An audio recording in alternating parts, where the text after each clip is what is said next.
Savez-vous à quel point Sukuna est dépendant de Makora? Rappelez-vous le combat contre Yorozu où elle a humilié correctement Sukuna. Il y a un échange de coups et quand Sukuna veut placer un coup de pied, elle le contre avec un verre d'énergie occulte. Le combat continue mais Yorozu se rend compte que Sukuna n'utilise pas son hôtel, ce qui l'intrigue. Elle décide alors de passer à la vitesse supérieure. Yorozu matérialise son armure et Sukuna, parce qu'il est dépendant de Makora, met juste une roue sur sa tête. C'est alors que pour la première fois, le roi s'est fait massacrer comme jamais. L'armure de Yorozu booste toutes ses statistiques. Force, vitesse et endurance. Et Sukuna prend cher. Un coup, deux coups. Elle vole derrière lui, il matérialise le chien de jade, mais il est trop lent. Il change de direction et lui place un autre coup de pied qu'il envoie valser. Regardez son visage. Ce sourire narquois qu'on a l'habitude de voir est totalement inexistant. Yorozu le marâtre comme jamais. Alors qu'elle l'enferme dans une cage, il invoque son oncle, le cerf circulaire, qui lui sauve la vie en nerfant le contrôle du métal liquide de Yorozu et le soignant avec le sort d'inversion. On voit clairement la dépendance de Sukuna. Il invoque ensuite son cousin, le taureau, et pour la première fois, Yorozu se prend un coup. Évidemment, ce n'est pas Sukuna qui a réussi à le placer, c'est son cousin, le taureau, parce que Sukuna lui-même ne peut pas traverser l'armure de Yorozu. On est clairement dans un 3 contre 1. Pendant que le cerf soigne Sukuna, le taureau se bat avec Yorozu.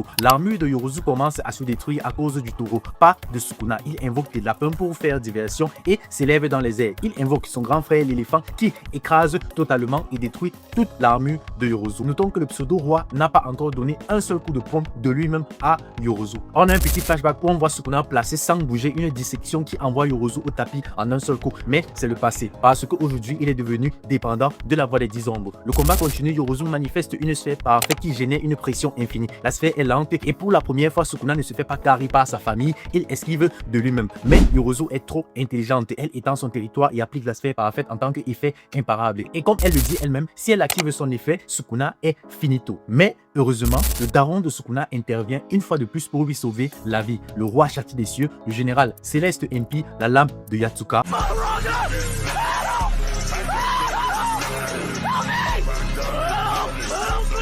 Mais miraculeusement, Makora est déjà adapté à la sphère parfaite. On ignore quand Makora s'est adapté, mais le plus important, c'est qu'il a sauvé Sukuna. Donc lui, Sukuna n'aurait pas pu battre Yorozu sans les 10.